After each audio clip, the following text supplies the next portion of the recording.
మధురం మధురం నీ వాక్యం నా త్రోవకు దీపం నీ వాక్యం.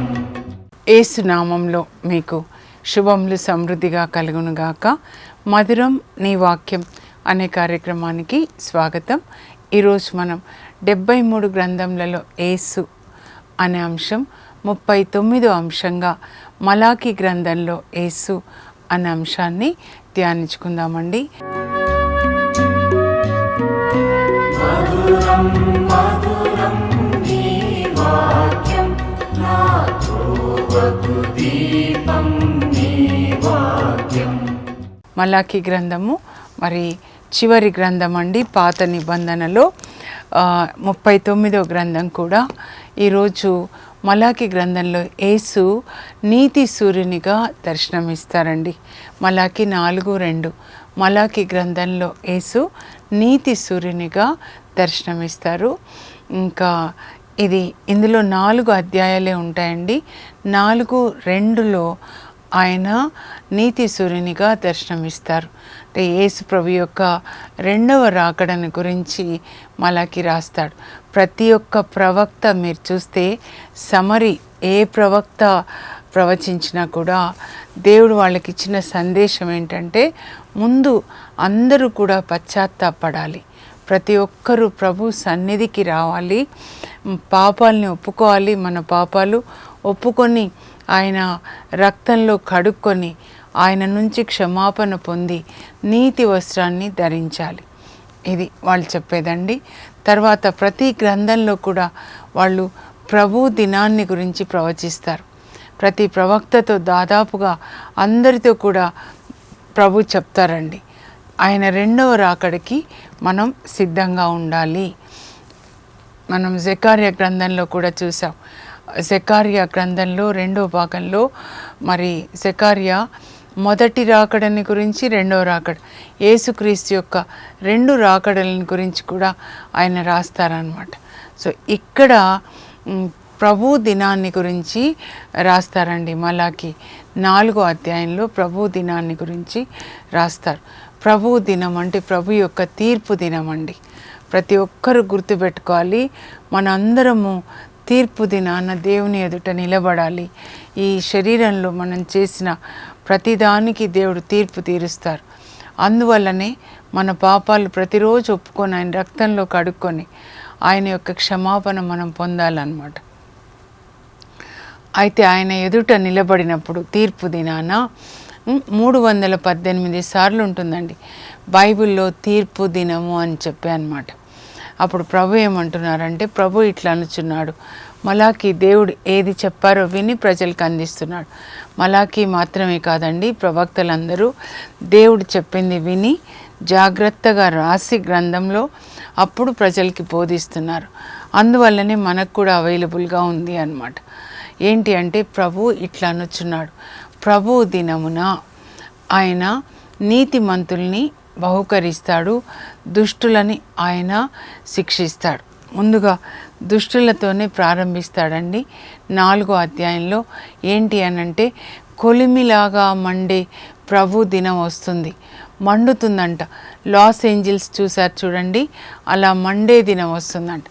అప్పుడు ప్రభు గర్వాత్ములనెల్లా కూడా ఆయన అందరినీ గర్వాత్ములని, వాళ్ళకి సంబంధించింది ఏది కూడా మిగలదు, అంతా కూడా కాల్చివేయబడుతుంది.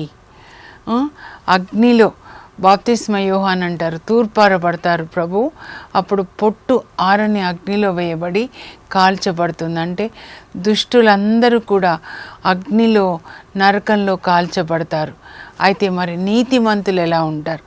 నీతిమంతులు అనే మాట మాట్లాడకుండా మలాకి 4:2 అండి, నా పట్ల భయభక్తులు చూపు మీపై, డైరెక్ట్గా మాట్లాడుతున్నారు. నీతిమంతులు ఎవరంటే దేవుని ఆజ్ఞలు పాటించేవాళ్ళు అన్నమాట. అలా దేవుని పట్ల భయము, భక్తి, భయం కలిగి ఉండాలన్నమాట. భయం అంటే వణకడం కాదండి, గౌరవం అన్నమాట. దేవుణ్ణి గౌరవించేవాళ్ళు. నా పట్ల భయభక్తులు చూపు మీపై, నీతి సూర్యుడు ఉదయిస్తాడు, ఆయన రెక్కలు మీకు ఆరోగ్యాన్ని తీసుకొని వస్తాయి.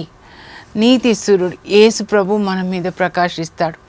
ఇప్పుడు చూడండి, సూర్యుడు ప్రకాశించినప్పుడు సూర్యుని వెలుగు చంద్రుని మీద పడి ఆ చంద్రుడు కూడా ప్రకాశిస్తాడు.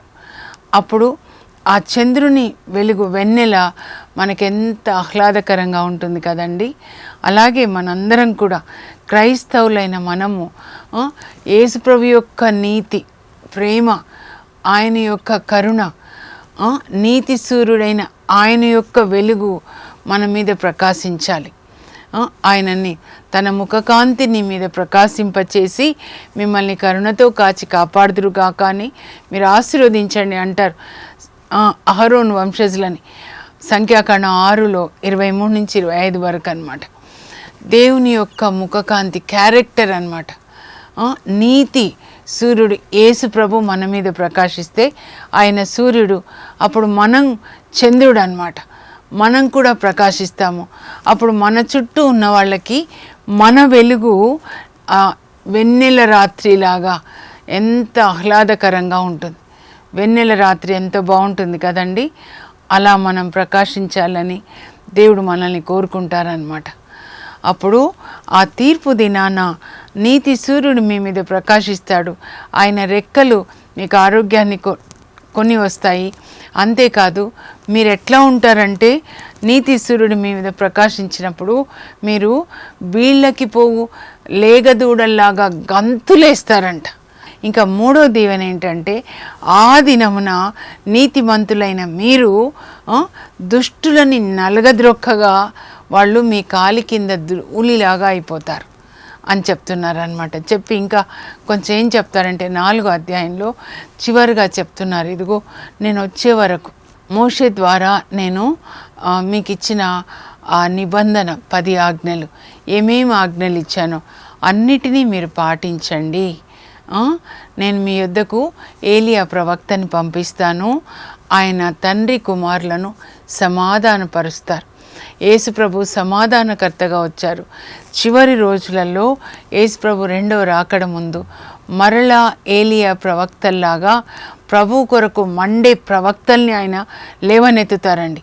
ప్రకటన గ్రంథం 7వ అధ్యాయంలో ఉంటుంది. అప్పుడు దేవుడు 1,44,000 మందిని తన సేవకు అభిషేకిస్తాడంట. పెంతెకోస్తు దినాన 120 మందిని అభిషేకించాడు. తొలకరి వర్షం, కడవరి వర్షం ఎట్లా అంటే 1,44,000 మందిని అభిషేకించినప్పుడు వాళ్ళు వెళ్ళి సువార్త బోధిస్తారనమాట. అయితే అది ర్యాప్చర్ తర్వాత. కానీ ఇప్పుడు ఏంటంటే ఏలియా ప్రవక్తల్లాంటి ప్రవక్తల్ని లేవనెత్తుతారు. దేవుని కొరకు అగ్ని అనమాట. ఆ జెజబెలు అహాబు రాజు భార్య మరి అందరితో కూడా విగ్రహారాధన చేపిస్తూ ఉన్నప్పుడు ఏలియా ప్రవక్త దేవుని కొరకు నిలబడతాడండి. అగ్నిని కలిగి ఉండి ఆయన ప్రార్థించి అగ్నిని దింపి ఇజ్రాయెల్ ప్రజల్ని ఒక్క రోజులోనే దేవుని వైపు తిప్పుతాడనమాట. అంత అగ్నిని కలిగి ఉన్న ప్రవక్తల్ని నేను లేవనెత్తుతాను.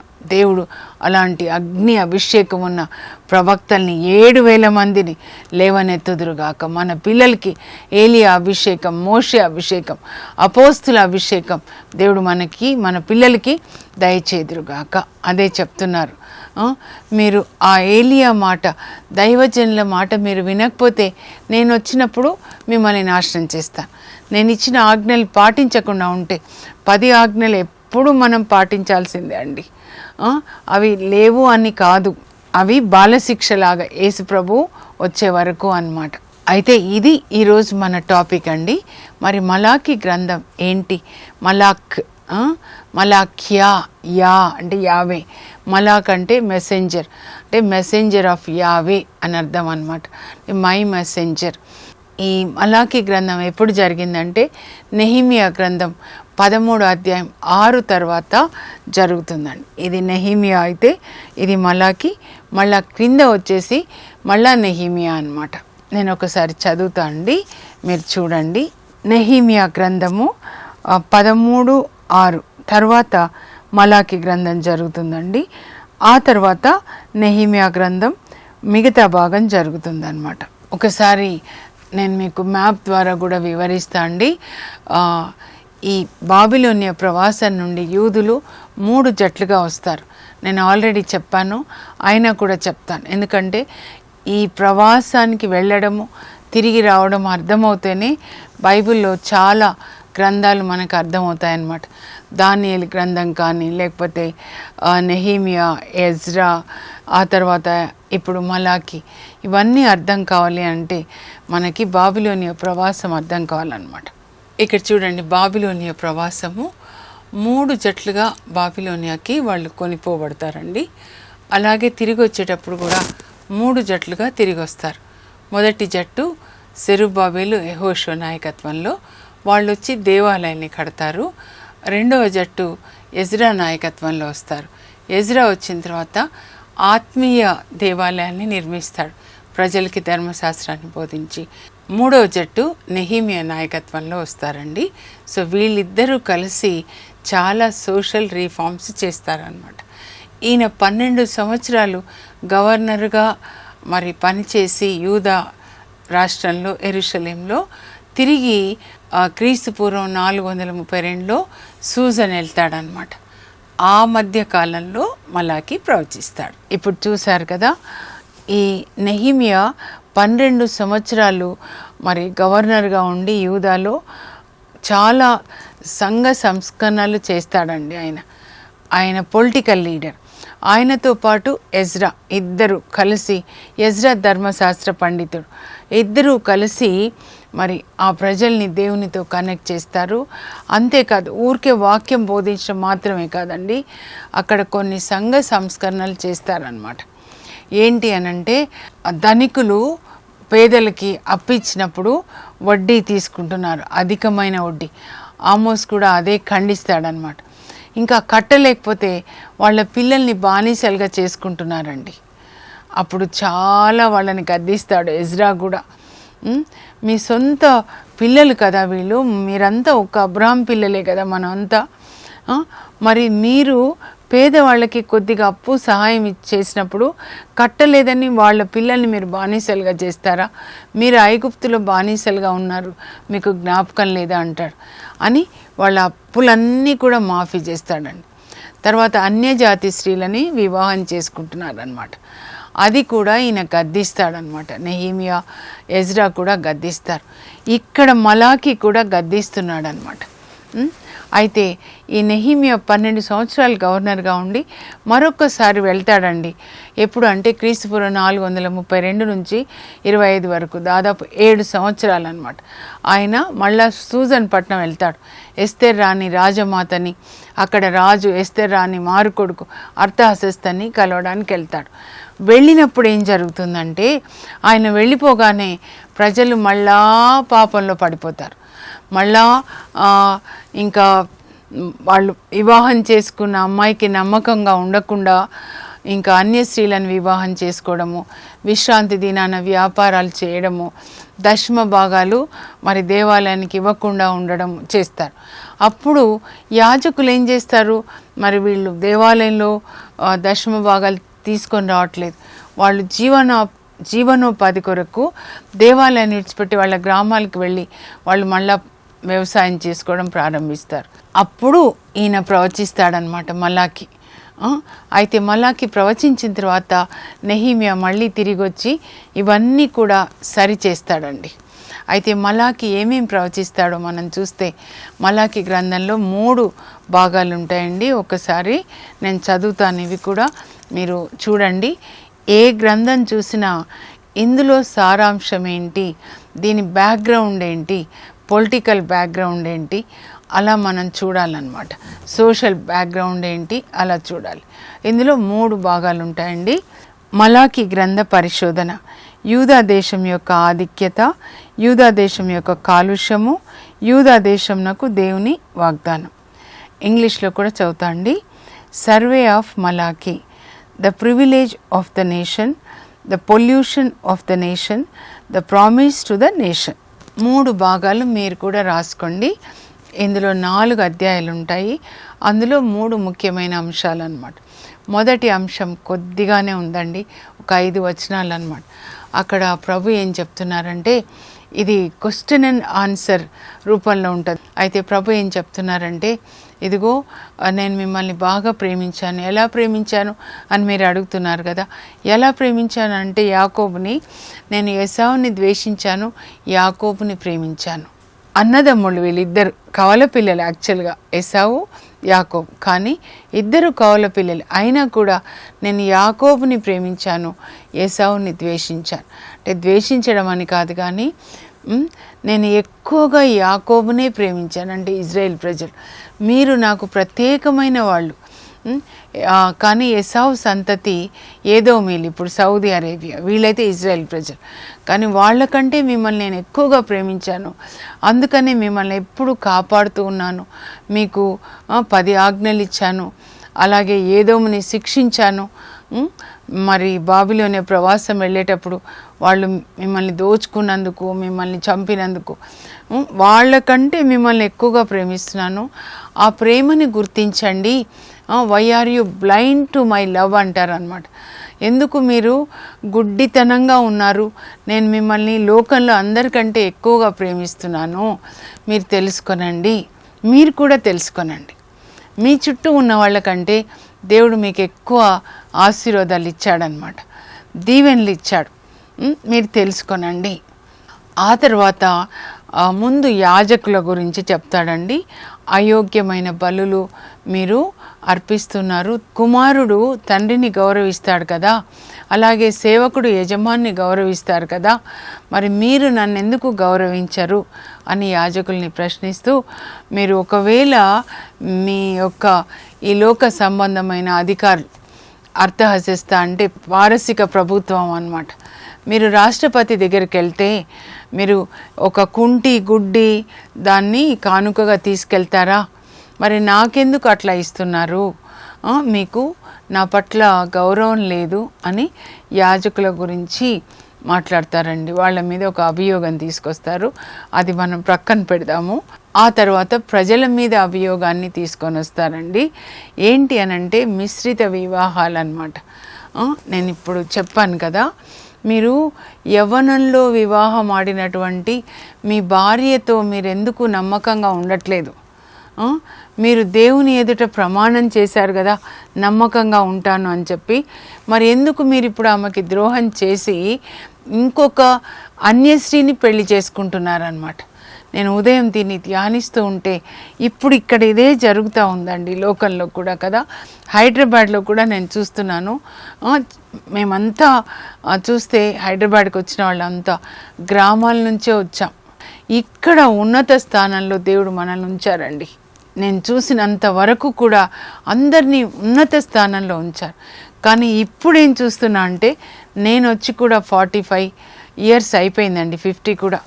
అయితే ఇప్పుడు ఏం చూస్తున్నానంటే, ఇక్కడ వచ్చిన తర్వాత చాలా ఆస్తులు వచ్చేసి ఇప్పుడు ఆ పెళ్ళైపోయింది, భార్య పిల్లలు.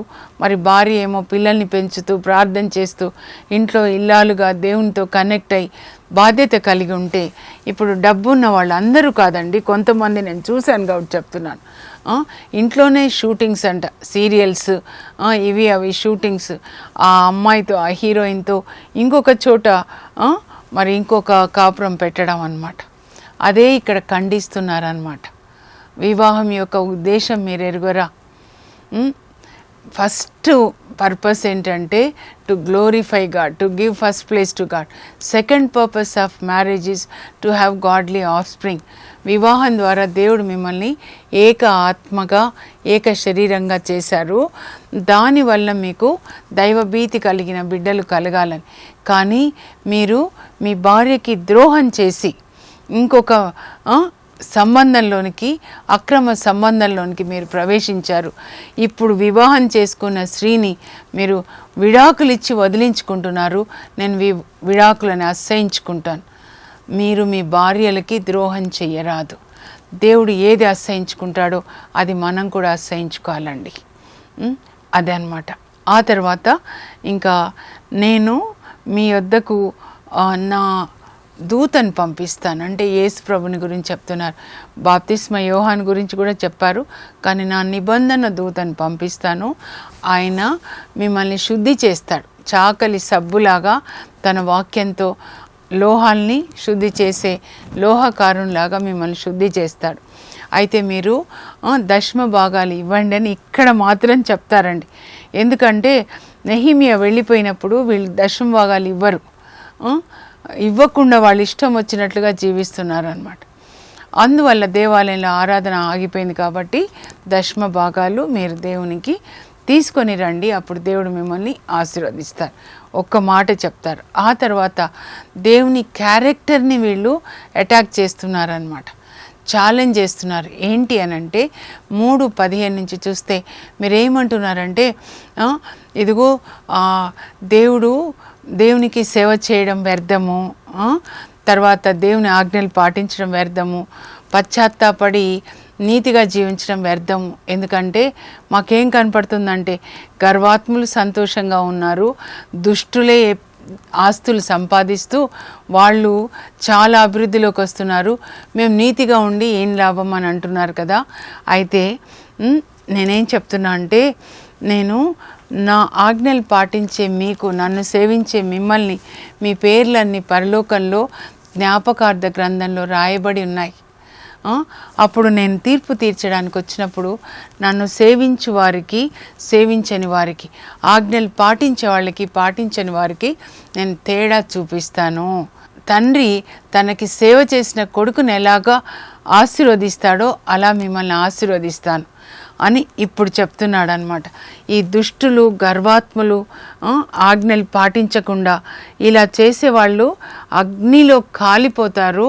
కానీ మీరు మాత్రం ఎలా ఉంటారంటే, నేను మిమ్మల్ని అభిషేకిస్తాను. బహుమతి, నీతి కిరీటం, మహిమా కిరీటం, ఆనంద కిరీటం, అతిశయ కిరీటం, అక్షయ కిరీటం, అన్ని కిరీటాలు ఇచ్చి మహిమ వస్త్రాలతో మిమ్మల్ని కప్పి నేను పరలోకాన్ని తీసుకెళ్తే అప్పుడు మీరు వీళ్ళకి వెళ్ళే లేగదులాగా పరిగెత్తుతారు. మీరు దుష్టులని మీ కాళ్ళ క్రింద అనగదొక్కితే వాళ్ళు ధూళిలాగా అవుతారు. ఇది అండి, ప్రభు దినమున నీతిమంతులు బహుకరించబడతారు, దుష్టులు శిక్షించబడతారు. ఇది ఆయన ప్రవచించిన తర్వాత నెహెమీయా తిరిగి వచ్చి మీరు చదివితే 13వ అధ్యాయం నుంచి నెహెమీయా గ్రంథంలో ఇవన్నీ ఏదేది ఖండించాడో మళ్ళా అవన్నీ కూడా బాగు చేస్తాడు. సాంఘిక సంస్కరణలు, రీఫార్మేషన్ చేస్తాడనమాట. సో ఇది ఇప్పుడు మనకిగా మనం తీసుకొని ఆయన ఆజ్ఞలు మనం పాటిద్దాం. పరలోకపు మా తండ్రి, మీ పరిశుద్ధ నామమునకు స్తోత్రం కలుగును గాక. మలాకీ ద్వారా మీరు మాతో మాట్లాడుతూ ఉన్నారు ప్రభా. మీరు నన్ను గౌరవించాలి, మీరు అర్పించే బలి పరిశుద్ధంగా ఉండాలి. అలాగే మీరు యవ్వనంలో వివాహం ఆడిన స్త్రీకి మీరు ద్రోహం చేయరాదు. మీరు దేవుని సన్నిధిలో మాట ఇచ్చారు, నమ్మకంగా ఉండండి, నేను విడాకులను అసహించుకుంటానని చెప్పారు ప్రభా. ప్రతి అక్రమ సంబంధం తెగొట్టబడును గాక. భార్య భర్తల్ని మీరు ఆశీర్వదించండి ప్రభా. వాళ్ళ పిల్లల్ని వాళ్ళు దైవభీతితో పెంచేటట్లు సహాయం చేయమని అడుగుతున్నాను తండ్రి. నాయన, మిమ్మల్ని సేవించే వాళ్ళని అభిషేకించండి, వాళ్ళ పిల్లల్ని ఆశీర్వదించండి. ఎవరెవరు దైవభీతి కలిగి మీ ఆజ్ఞలు పాటిస్తున్నారో వాళ్ళ కుటుంబాలని మీరు ఆశీర్వదించండి, వాళ్ళ పేర్లు జీవగ్రంథంలో రాయండి ప్రభా. నాయన, పరిశుద్ధ వస్త్రంతో వాళ్ళని కప్పమని అడుగుతున్నాం ప్రభా. మీ సన్నిధి ఎల్లప్పుడూ వాళ్ళకి ఆరోగ్యాన్ని, ఆనందాన్ని, జయాన్ని దయచేయునుగాక. నీతిమంతుల ఇండ్లను నేను ఆశీర్వదిస్తానని చెప్పారు కనుక నీతిమంతుల కుటుంబాలని ఈరోజు ప్రత్యేకంగా ఆశీర్వదించమని యేసు పరిశుద్ధ నామంలో అడుగుచున్నాం తండ్రి, ఆమెన్. నీతిమంతుల ఇండ్లని ప్రభు ఆశీర్వదిస్తారండి. ఆ కుటుంబం మీ కుటుంబంగా ఆయన యొక్క ఆశీర్వాదం, నీతి, ప్రేమ, క్షమ కలిగి ఆరోగ్యంగా, ఆనందంగా మీరు జీవించుదురుగాక. God bless you. Have a blessed day.